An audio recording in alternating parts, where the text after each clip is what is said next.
Motor yachts are not allowed to leave the port.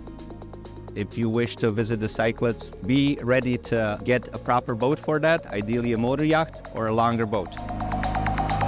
The advantage of a catamaran is that it's very stable in the water. You can do beautiful sailing. It is, of course, a little bit slower than a motor yacht. One major advantage of a sailing catamaran or a sailing yacht in general, if you by any chance have the Maltemi wind, that's in July and August, motor yachts are not allowed to leave the port, where sailing vessels are still allowed to leave the port. So if you're sailing from destination A to B and it's ideally downwind, you can still sail with a catamaran and get to your destination. To do the whole of the Cyclades, you also need to be aware that we would need to charge for the APA. A big portion of that would be the diesel or the nautical miles that we will travel.